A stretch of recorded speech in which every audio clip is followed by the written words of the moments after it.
welcome, Sal. Thank you very much. This is Sal from South Surf School down in Australia, who's joined us today.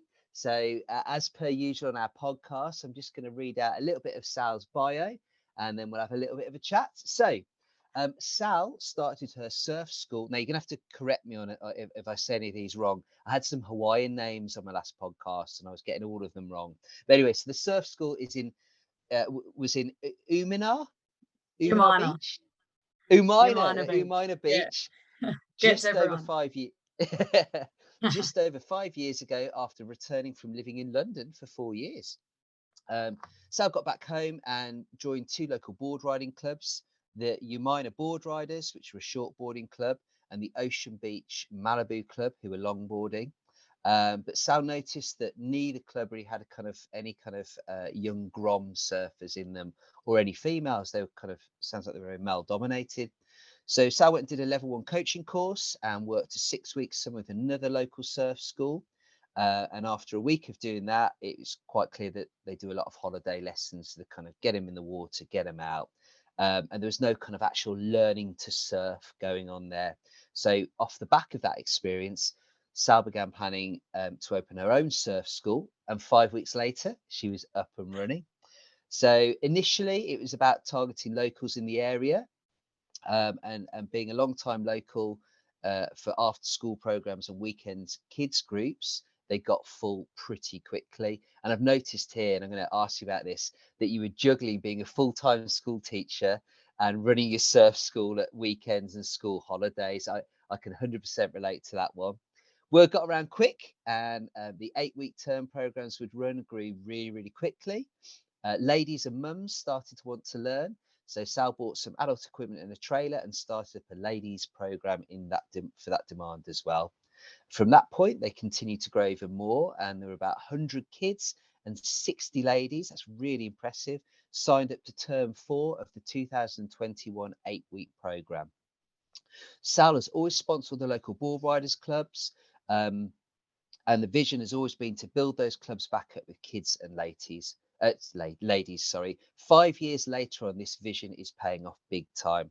The Mal Club has 50% women in it, and Sal's introduced C grade division for the clients to transition into. Some ladies have even worked up to the B and A grade divisions now as well. In the shortboard club, Umina Board Riders, they now have 20 girls in the club this year. And this year will be the first year we'll be entering competitions from outside the region. There's been a lot more mums to join and social members as well. So it's become a real kind of family friendly club where lots of fun is had and lots is happening, as well as giving Groms that opportunity to perhaps progress their surfing for the future. With South Surf School now, she runs lady surf trips over the winter time, and also tries to fit in a little bit of time for herself, and of course to keep the stoke and get surfing as well. So that's an amazing journey, that is, Sal, and really, really interesting. So I'm going to pick up on a few things on that. So first of all, my first question is, what drew you towards surfing in particular? I mean, what was it that you sort of pulled you across to that, as it were? Well, I grew up in Umina Beach, which is was a very small, quiet beach town growing up. So, your afternoons were spent at the beach. So you just got on a board and you learned to surf. So I taught myself surfing. So I was in those board riders clubs as a junior till I was about 18, and then had to go off to uni and went overseas. And that's when those clubs took a real dive. They just hadn't had any female presence pretty much since I was a kid. So I'm 32 now. So, so just the surf culture down here really drew me to surfing. After school, racing on your bike to see who could get in the water first. And it was pretty packed with Groms as a kid. And every month we had Umina Board Riders, the short board riding comp that would meet at and be competing. So we had a bit of a girls' presence back then in the early 2000s, but then it really just took a big dive around here. And it could just be that there was no surf school running programs and making that link to the clubs. The other thing we have here in Australia are surf clubs, which is like your nippers, your surf lifesavers. And growing up, you were we call them clubbies, you were either a clubby or you're a surfer. and you never cross the line to the other place. But what I've tried to do is target the clubbies to come and learn to surf, so that when it's the off season for them, that they're learning to surf with me and they're surfing in the board riders clubs, because like any lifesaver, they're probably the best paddlers out there. So if they already come with that ability to paddle, you can teach them to surf pretty quick. So we now utilize the surf club, which is right on the beach. It's basically a big function room, to go up and have drinks after lessons, like obviously with the ladies groups, not the kids, but with the ladies groups. And with our board riders clubs as well, now we utilize that space for presentation nights, or we run judging courses up there. So I've kind of really linked the community, the surfing community, all together as one now. That's not so much us and them, the surfers and the clubbies. We work together. So, you know, I can come down the beach and chat to lifeguards and say, oh, there's only that sandbank over there. Can I have it for my lessons for these couple of hours? And they're like, yeah, righto. You know, so half of them have their kids in the lesson. So they're like, oh yeah, we wanted to catch some good waves today. So yeah, go for it. So yeah, a lot has happened, I guess, in the last 5 years, which has been awesome to see the vision come to life. Yeah, it sounds like it's absolutely thriving. And like you say, you've been able to pull together almost these two separate communities to become one. And there's this kind of complete culture, isn't it? I mean, what fascinates me as well is just that kind of beach culture, like say, like people who live in those areas, you know, the kids naturally just draw towards going in the ocean and surfing, or, you know, being a surf lifesaver. And it's, you know, it's completely different to say somewhere like here where we're completely inland, and you know, probably kids are Mm. drawn towards things like football and stuff like that. So it's really interesting to hear it, you know, from somewhere completely different. But yeah, it sounds like you've done an amazing job so far, and it seems to keep growing. So you mentioned that, so I'm guessing the 4 years in London was spent doing at uni, is that right? Or No, did we have I finished uni and became a PE teacher here in Australia, and then I just booked a one-way flight and went over. I went over to play rugby union actually. Um, but I did get into I had went on a surf trip in Portugal, Morocco, down to Cornwall. I came back to Australia in those 4 years a couple times, but I was more there to travel and see Europe and have a good time and play rugby. So that's what I was doing there. But when we were traveling home to Australia in 2016, we went via Central America and we were surfing there in Costa Rica. And I was just sort of teaching a bunch of people from the hostel that we just were getting boards, and I was taking them out surfing. And I was sort of like, why aren't I doing this? So that was the bit of the light bulb moment. And then I looked into the level one while I was over there and booked it through ASI. So I got home and went straight down to Wollongong. I learned through another ASI surf school, actually Pine Surf Academy, a guy named Vaya, his biggest legend. So I went down there for a few days and did my training with him before returning back to Umina, like I said. And I worked for another surf school who they've been around for like 20 years, but it was very much every day over that holiday period. It was just new people in and out. There was no real emphasis actually on learning to surf. There was a lot of holiday people from Sydney, Western Sydney, who don't come to the beach much. And because I'm a local school teacher, I was asking the kids, oh, where do you go to school? Do you live here? No. I was like, what is going on here? There is a huge market, but, you know, I'd also re-signed up to those board riders clubs, and they're like, yeah, we've got no kids. I was like, where are the ladies at? What's going on? So, yeah, I just started researching what I needed to do to start a surf school, contacted Tanya from ASI, ordered boards, had a wagon. So I just was like, this will do. I could get 7'6" max in there. So I just had about a dozen boards that I rotated in and out of the car, depending who was coming that afternoon, and got insurance, obviously, and rashies and all that sort of, just did it super basic, but, you know, all my legal side of things covered. And yeah, we put out the first 8-week program, and just through word of mouth, I'm one of 6 kids. So between all my siblings and their friends and friends' kids and whatever, I was full pretty much straight away. So yeah, from there, then like you said, the mums were wanting to join, and women were asking me they want to learn, and another huge market. The women market is just massive. So we've really tapped into that and have got a massive female community surfing here now in Umina, which is sort of getting recognised like around New South Wales, really, that we're starting to really grow our female surfers from that grassroots level down. A lot of board riders club, it's like you've got to be able to surf at a certain level to join and compete. So I sort of went in and became committee members on both the board riders clubs and said like, well, I'm teaching them all these people to surf. We need a stepping stone for them. So we need to bring in that C grade or like a fun heat or something at the comp. And that was welcomed with open arms. People could see that we need to have stepping stones in development. And by bringing that in, that C grade, B grade, A grade, they're able to sort of move up through their divisions as they feel they want to. So yeah, it's awesome to see it all coming to light now 5 years later. I got one lady in the A grade division and she's beaten me in a heat now. Taught her to surf 4 years ago. Oh I'm a wow! I bet shortboarder. that's So yeah. I'm a Was that? shortboarder, but I'm longboarding as well. And it's pretty cool. She surfs about 4 hours a day and I'm at work. So Oh wow! I'll put it down to that. And the good coaching, Yeah. obviously. Of course, it's one of those ones, isn't it, where the student exceeds the master, and there's a moment of like, yes, I'm On really their proud, day. and a little bit of That's like, it. oh man, yeah. Yeah. So just And for the some of the kids people, coming through, they're going to be beating me real soon. So that's you good though. might, I mean, yes, some of those guys you might end up seeing on the covers of the magazines, or I mean, I know a little bit about the surfing industry and sort of progression through it, but not loads. I mean, I don't, I know that there's the WSL, for example, and you've got the guys like Slater and all the top guys there. So you never know. There might be a couple of them there, or there's the other sort of side, isn't there? Of kind Yeah. of, we don't surf to Well, compete. There's more of yeah. Well, yeah, with the surf school, like it is about fun and but learning to surf, but they stay with me.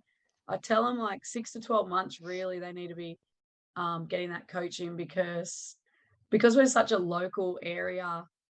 You don't want to be a beginner surfer and paddle out with no idea what you're doing and get in the way of the locals.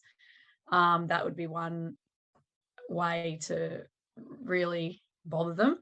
So yeah, because I know a lot of the locals, they are a lot more accepting if, I say to the ladies, when you go out, if you're in a group, you're not sure how to sit in the lineup, just ask some of the guys, say, oh, I'm learning with Sal. She said to ask you guys, you seem to know what you're doing, feed their ego a little bit.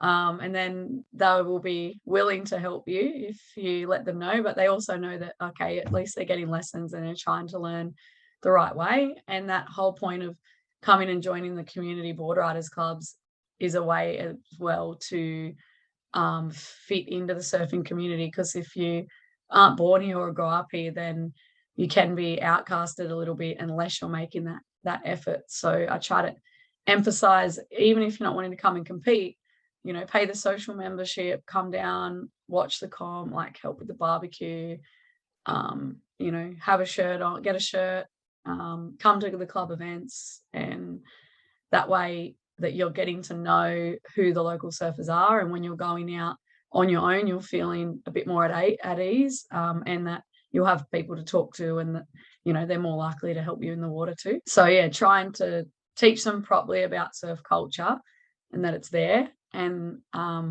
you can come and be a part of it, but you got to go about it the right way. So otherwise they're absolutely. like, you know, Yeah, otherwise they're just it's going to get in trouble and then I got to sort yeah. that out. So Yeah, but that's it, because it's really interesting to hear, because you have got, these guys have been here all of their life. That's their break. That's where they surf. And then, I mean, I'm trying to compare it to my own experiences. So in the UK, we've definitely got obviously somewhere like Cornwall.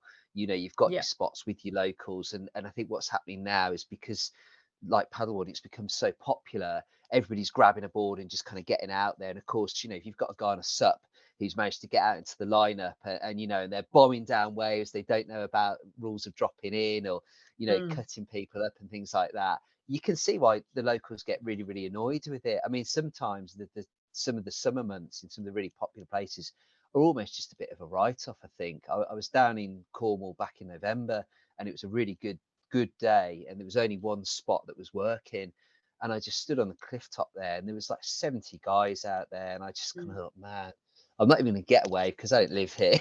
But there is that kind of people just getting out there, isn't there, and just causing, I mean, being dangerous really as well, aren't they, at the end of the day? Yeah, well, that's it. So, And like over the summer holidays, which for us is January, like I've group chats and stuff with my women's groups, and I'll tell them like the beach is packed, just avoid until 6 o'clock tonight, or get up first thing early tomorrow and go out. So I'll send them updates of like the crowds, but also what the swell's doing, when it's going to be good, um, that sort of thing, just so that we're not all going out at the same time, because it does, we get influx of holiday people, and especially during COVID, we had like heaps of Sydney-siders coming up and living in their holiday houses up here, and then just grabbing that board or grabbing that sup and hitting the water, and it just was carnage over winter here, because we had a really nice winter, really nice weather, and it was just getting so busy out there. So yeah, I was sort of chatting to the ladies like when to go, when not to go, and sort of, because they'll get frustrated that they're becoming surfers. So they're like, oh, I went out for a surf and I barely got any waves. So there's all these beginners out there. And I'm like, yeah, those beginners. yeah, but it's good that you can see that they're coming through that process, aren't they? And you seem to be a real kind of um, pillar in that community, because you're communicating backwards and forwards with lifeguards, locals, the guys from your club, the ladies, just to kind of orchestrate it a little bit, so you're not getting hundreds of people out there, and problems are going to start. So that's really good to hear. What drew you towards the ASI in particular then, in terms of getting your qualifications and things like that? Oh yeah. I looked up, like there's only two bodies you can do your level 1 through, but ASI, because it was worldwide, I thought that's a better opportunity, because Surfing New South Wales are the other body that you can do your level 1 through, but then you're limited to only coaching in New South Wales. And I think for me, having that vision of potentially running women's trips down the line, which I am now doing, that I wanted that opportunity to be able to potentially go overseas. Or at the time as well, I still had the travel bug, and I didn't think I was going to settle back into Australia. I was thinking I could go overseas in Australia's winter and go to like Europe for summer and coach there. Um, it just didn't happen. I have fallen, like I'm working full time still as a school teacher 5 days a week, in a really good job just down the road. So And that's I'm that's able, still now, is it? You're still doing that? yeah, yeah, Oh wow. yeah, yeah, yeah, still doing that. So Monday to Friday I'm at school, but it's only a few kilometers down the road. And Yeah. yeah, we've just bought a house like 9 doors from Umina Surf Club, so I can get down. School bell goes at 2:45. I'm in the water with the kids at 3:30 till 6:30, because like it's not dark here till about 7:38 in summer. So yeah, we just got kind of settled, and that part didn't happen. But now I've got the women's groups that I've taught a couple of years ago, more like intermediate surfers. We could start to look, and now that borders are opening up for us, at potentially going overseas, maybe reaching out to another ASI school and going there and co-coaching with them. So yeah, it was more about that international sort of travel. Like I've got a couple of women's trips booked in April. We're just going 4 hours up the coast, but I've reached out to one of the local surfers there to get him to come and co-coach with me for the day, because I just think when you're going somewhere else that's not your beach, like you should reach out to the local school or coaches that are there, just out of respect as well. Um, when you are running those intermediate groups, it's sort of like a bit of a grey area, because when you're teaching beginners, you need to have permits. But once you're taking that next level and you're just taking a trip and you're doing video analysis, you don't really. But I still think that it's the right thing to do. So yeah, if I was to go overseas or something like that, I'd probably look at what other ASI schools are out there and take my ladies there, or Groms. So that's what attracted me to ASI. Plus it was a lot smaller. Like, I can call the phone and I get Tanya on the phone and she knows who I am and what we do, and just really quick at getting stuff updated, like getting information out. You're not just another number, I guess, in the system. They know you personally. We're a family. And they've always, yeah, that's it. And so, because I got a lot of junior assistant coaches working with me, it's been really easy for them. I'm just getting them signed up to do their online modules, because they're turning 16 soon and they want to have that level 1. Even though I've still got to obviously be down there at the beach, but just sort of good opportunities there for those junior coaches. I like to get them in young and then keep them for a longer time, you know. A lot of it, I've got one girl, a junior, she's the first that's come through that I've taught to surf, and she's competing in both clubs. So that, you know, for them to work for me, they've got to be competing in both clubs, longboard and shortboard. And yeah, she just works alongside me and training her up. But once she's 16, I'll get her, get ASI to sign her up online and get the level 1 done. So no, it's just really easy. So they've been great to work with. Fantastic. So you've mentioned that you're a full-time teacher. I've been in that boat and running a business at the same time. How do you find that you juggle your time? Is it just completely full on all the time? Are you kind of switching from one job to the next and then sitting back at the end of the day going, oh my God, what happened there? You know, or do you quite like the sort of the difference in environments when you go from one job to the next? It's been hectic. The first 2 years in particular were just insane because I couldn't afford wages, and all the money I was making was going back into the business. So, you know, we started out of a wagon, then we needed a trailer, then I had to buy adult equipment. That meant adult wetsuits and adult rash shirts, and then we bought a van to tow the trailer, and then we've just bought a truck. So the first couple years was really full on, and I didn't know how to say no to people. So I would just be doing every afternoon lessons, all day Saturday lessons, Sunday lessons. So I was doing that from like October, which is the start sort of our warmer weather, through to April, into the April school holidays. And come like April, I was just absolutely done.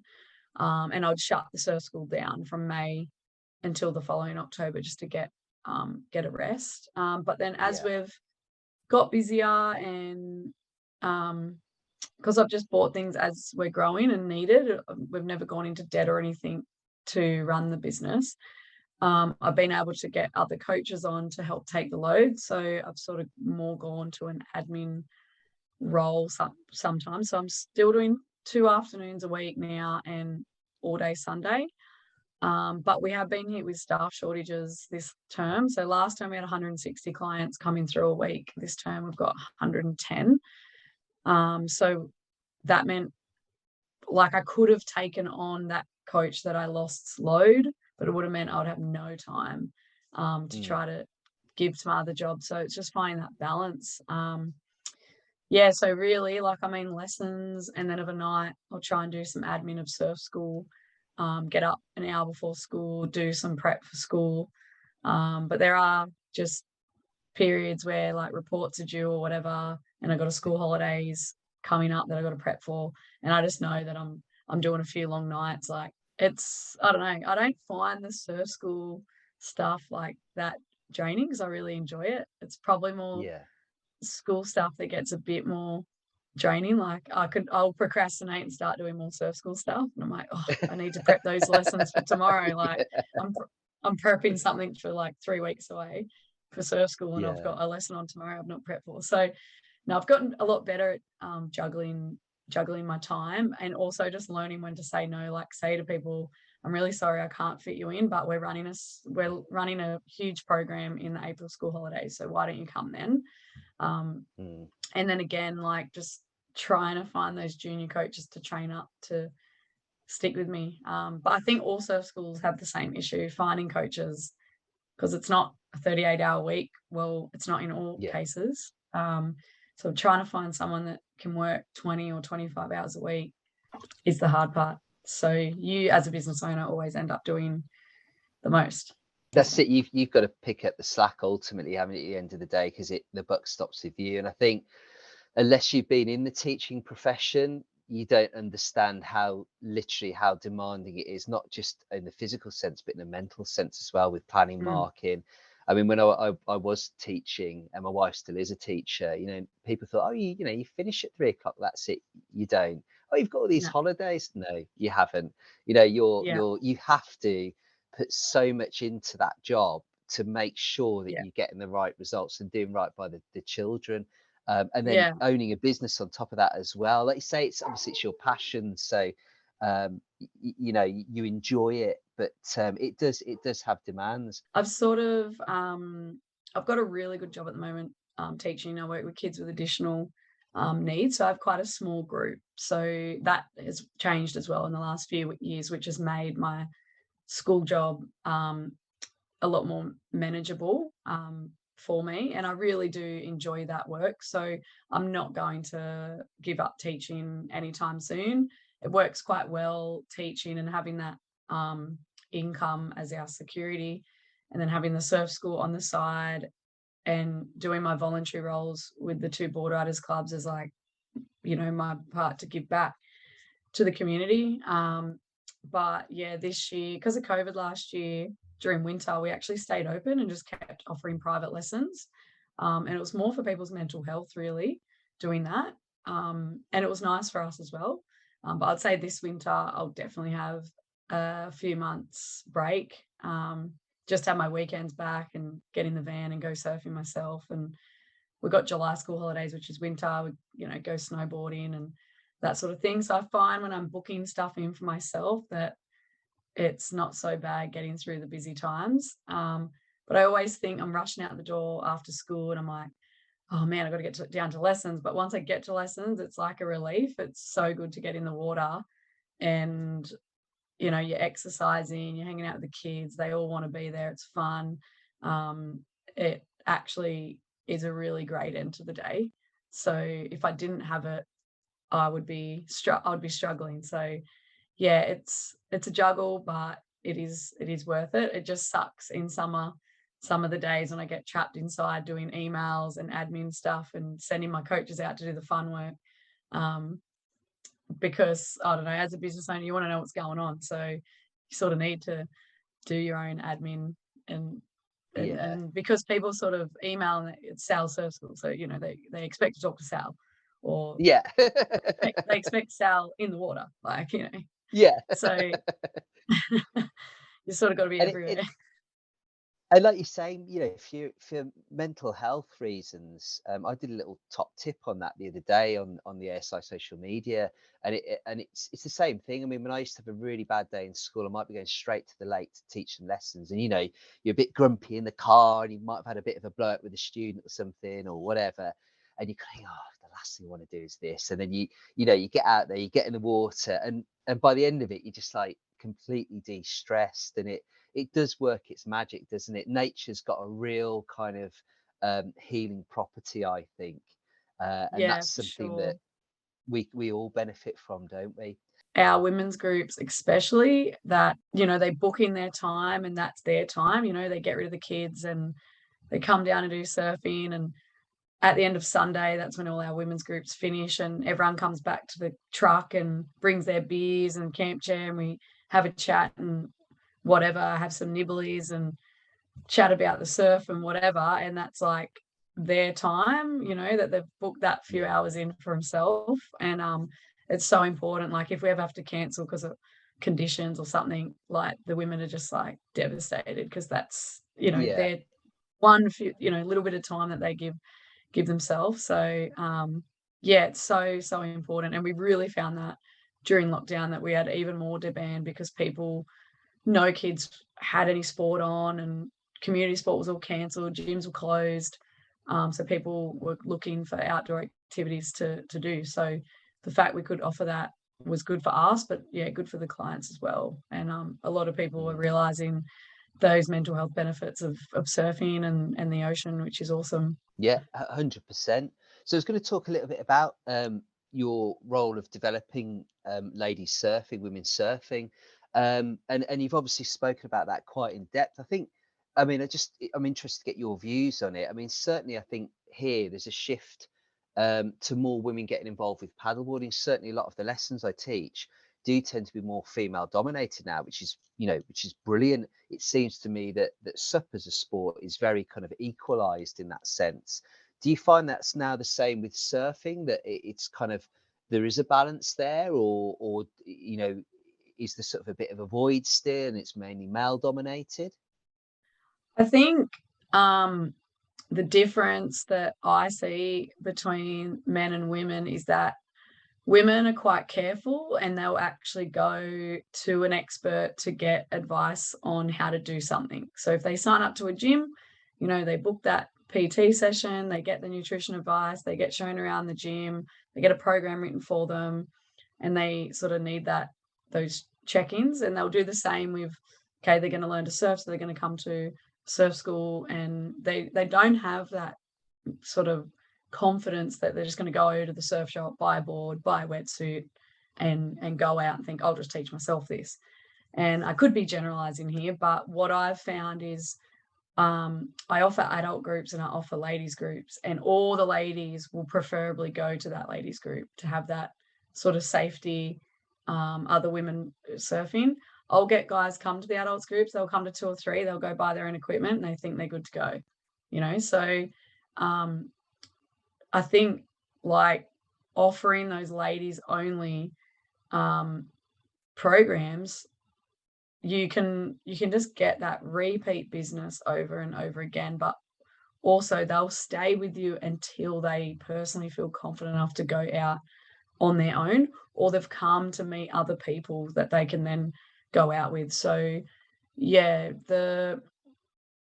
I've just found that market is just huge. Like, for any business owner running any kind of sport, the moment you are starting to offer programs that are females only, and my coaches aren't all females. In fact, I've males running my ladies groups, but it's just still that which they are completely fine with, but it's just that safe space for them, and they are quite loyal. They will stick with it until they feel confident enough.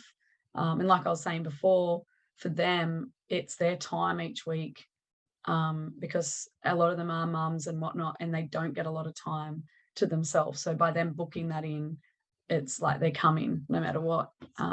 But yeah, from there, a lot have been learning and progressing, and then they're looking for those extra opportunities. So they've made friends, they're catching up once or twice a week to go surfing and practice what they're learning in the lessons. And they're like, oh, let's join the board riders. We'll do the C grade together. So they're coming to that once a month. Again, making more friends in the community. So again, feeling safer, feeling more confident to go out. They're meeting a bunch of the old guys that, also longboard. So, the retired ones. So when they're going out for their 9 a.m. post-school drop-off surf with the ladies, the old blokes are out there too. And they're, seen at the comp, so they're catching up and whatnot. So, yeah, and from there, they're just surfing more. So that progression is just happening. The more hours you put in, the better you're going to get. I normally ask people to share a bit of a funny story or something quirky that's happened to them. It might be a bit of an odd lesson that you've had. A quirky story. Often I get a lot of my women turning up really hungover, which is always quite funny. I've had a few pre-surf bombs in the sand dunes. They're some of the clients that I get, which are great. We love them. Like, pretty much most Sundays, it's like, all right, who's really hungover? Cool, let's get in the water then. Or they're messaging, they know that one of them is, and they're like, I think they're going to dog the lesson today. And I'm like, nah, message them, hound them, they better get here. So then they do, and, we always give them a bit of banter about it. But sometimes it's me, so it's fine. But what have we seen in the kids? I mean, kids are hilarious, but we actually had this giant seal probably about a month ago appear in the water, but I didn't know it was a seal. Like, I thought it was a shark, because we'd had a few sharks hanging about for a few days. We'd had like a whale carcass out not far off the beach, and sharks had been spotted. So that's, I first thought, oh my gosh, and we had 6 to 7-year-olds, in the water. And my young coach, he seen it, and I was like, "Shh," like, don't say anything. But then when we actually seen it, I realized it was a seal. I was like, "Oh, guys, look, it's a seal." And the kids are freaking out. And I'm like, "No, no, like, it's like in the wild, like, you're getting to see a seal in the wild. You have to go down the zoo. It's right here." And then it's funny, you can quickly switch a kid's mindset from like freaking out, about to bail out of the water, to like, "Oh, look, it's a seal. We don't have to go to the zoo to see it." And I'm like, "Yeah, because we're not getting out of the water. We're finishing this lesson." Like, it's just a Yeah. seal catching waves near them and stuff. And Oh, so amazing. that was pretty cool. It wasn't quirky, but a moment where I Yeah. thought, this could be the first time I've seen a shark in a lesson. And then like, oh no, it's just a big seal having a play in the shallows. So what does the future hold for you? What does the future hold for Sal Surf School? Where do you see things going? Well, this year, I guess we are like at the board riders clubs, which a lot of the kids who have come through are now in.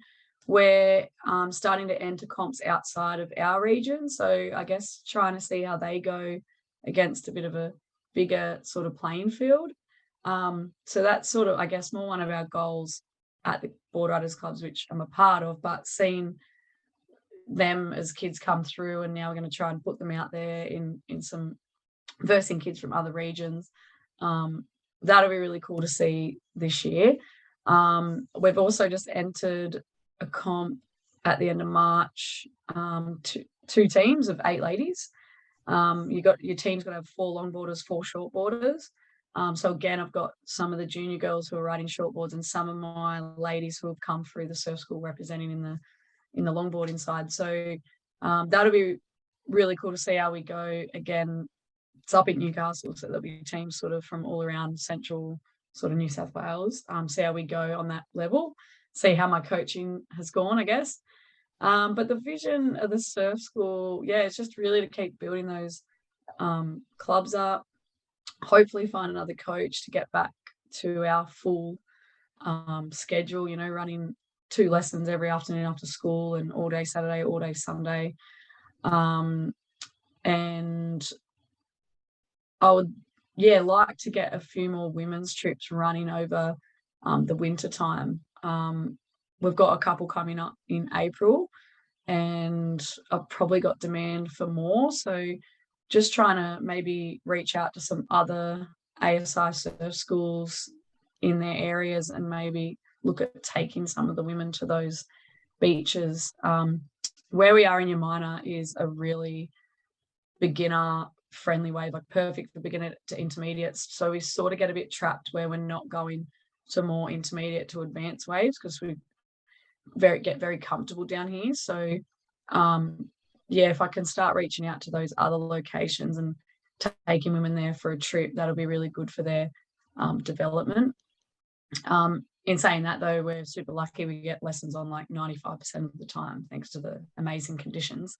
But I do we get in our comfort zone down here. So I think maybe focusing on getting my higher level surfers to other beaches, whether it's a day trip an hour and a half away, or for like a weekend surf camp. If there are any other ASI surf schools out there who do want to get in touch with Sal, please do give her a shout. She'd love to come and see you guys. And I think probably indeed, I'm safe to say, if there's any surf coaches, ASI surf coaches out there, there'd be a wonderful opportunity to come and work in somewhere absolutely amazing, it sounds, as well. So do get in touch with her. Yes, please contact me. I need coaches.